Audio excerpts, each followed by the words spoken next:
Hello, I'm going to show you a simple way to go ahead and set up your Voicemeter streaming settings. I'm going to go ahead and open up my sound settings here just to have it when we need it.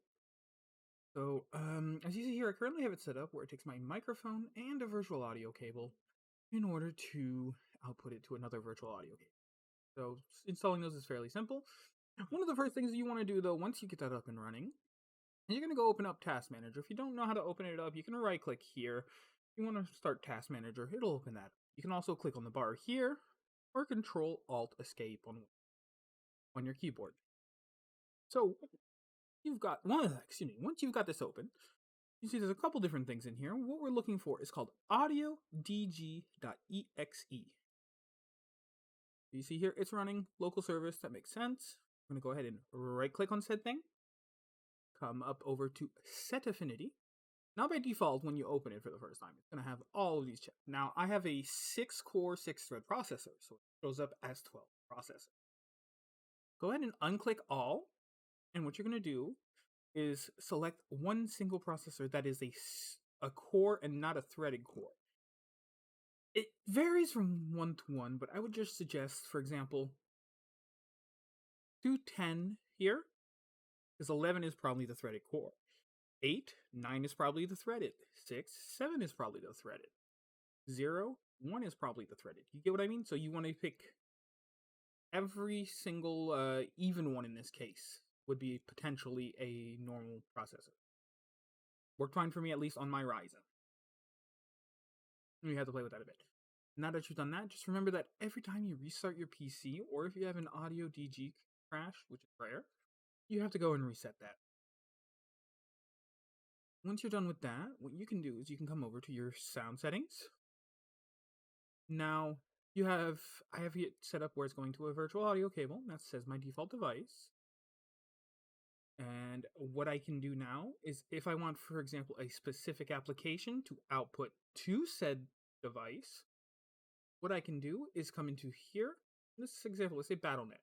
I'll select default, and I'm going to choose virtual audio cable A. That's my second input on my board.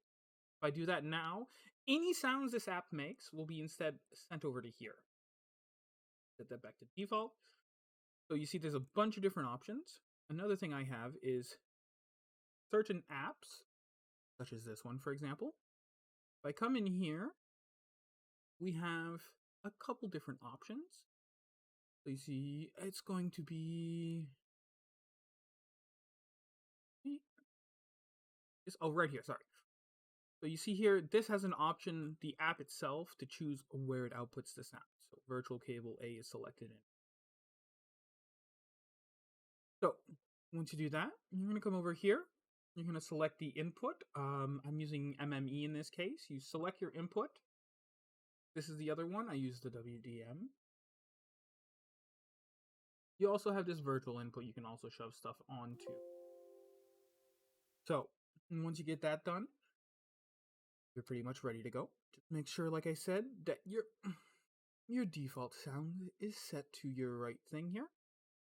If you want to be able to hear which comes out on cable B or cable A in this case, you can do is come into recording on your sound thing.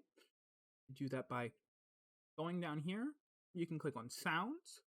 It'll open this up to this thing, and you just go over to the recording tab. Now, if you want to hear yourself, you go to the cable B. If I hit properties on here, I can hit listen and listen to this device. It'll play through the default thing. So now you should hear me double.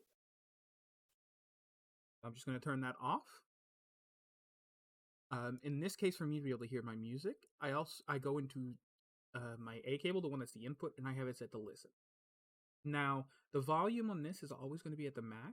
What you can do is you can come down to here and open your volume mixer. It's on the other side. So, in here, you make sure you're on the right device you want to listen to. And what you can do is you see here, virtual audio cable B, that was what we did earlier. You can adjust that to change the volume. And in this case, you see my A is set fairly low. And that's the one I hear whenever I start up my music. Now, I've got the simpler version of this open here because I don't need as many inputs. But what this is doing is, if you select A, it'll go out to the A output. B goes out to the second output, which is A2 in this case. So just be wary of that. You've got also, you can play with the settings here. You've also got different things here that you can play. If you have it set to A, now any music that comes through here will go over to there. But B, it'll go to the B one, vice versa.